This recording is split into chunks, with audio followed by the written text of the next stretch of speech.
मेरी वाली स्टोरी बर्बाद सॉन्ग के सिंगर और राइटर दोनों ने सीन की थी और राइटर ने तो रिएक्ट भी किया था। I am so happy. तो आज मेरे एक्सटर्नल का पहला एग्जाम था, इसलिए मैं सुबह सुबह फटाफट उठी। उठते ही मैंने एडमिट कार्ड चेक किया कि कौन से सब्जेक्ट का एग्जाम है।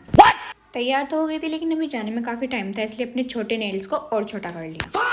और अब रिक्शा में बैठकर मैं आ जाती हूँ कॉलेज। यहाँ पर मैं सबसे पहले अपना रोल नंबर चेक करने के लिए आई थी, तो यहाँ मुझे मेरी क्लास की लड़की मिल गई जिसकी शादी हो गई।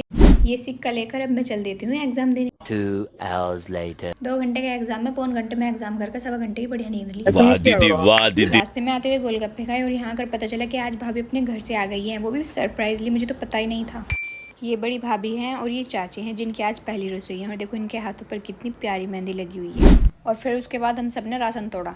खाना खाने के तुरंत बाद मैं घर चल देती हूँ क्योंकि घर पर मेहमान आए थे, लेकिन अम्मी ने मेरे जाने से पहले यहाँ पर नाश्ता तैयार कर दिया था, इसलिए मैं वापस यहीं पे आ जाती हूँ। रात तक मुझे कोल्ड ड्रिंक मिल गई। खाना बनाने के नाम की चाची को पैसे भी मिलने लगे हैं। और यहाँ बाहर चाचा और फूफा बैठे थे जो बोल रहे थे कि हमें भी ले ले अपनी वीडियो में। और ये हमारे दादी को देखो, उससे सही 10 साल हो गए खत्म हो, आप दिए मुझे पैसे, क्योंकि घर में उस टाइम पे शादी चल रही थी तो इनके याद नहीं रहा था।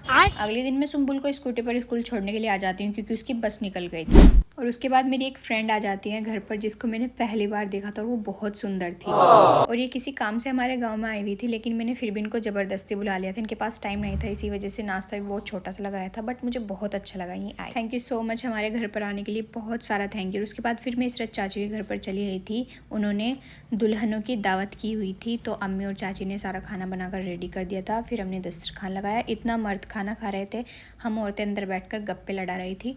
फिर हम सब ने भी मिलकर खाना खाया अच्छी तरह से। फिर हमने सभी से बहुत सारी बातें की। और ये हमारी तीनों नई दुल्हनें हैं। फिर चाची ने कोल्ड ड्रिंक भी मंगा ली थी और ये बोल रहा था यहाँ पर सबसे अच्छा फ़ोन समा का है, और ये मेरे फ़ोन के पीछे बहुत पड़ा रहता है, देखो किस तरह से छीन रहा है। शाम के टाइम ये छोटी छोटी लड़कियाँ आ गई थी घर पर, और ये वही लड़कियाँ हैं जो छत से मेरी वीडियो बना रही थी। और इन्होंने एक्सप्लेन किया कि हमने आपको फॉलो करके रखा हुआ है, हमें पता है कि आप फेस नहीं दिखाती हो, इसलिए हमने आपका फेस नहीं लिया था। और आप दोनों से मिलकर मुझे बहुत अच्छा लगा। Thank you so much.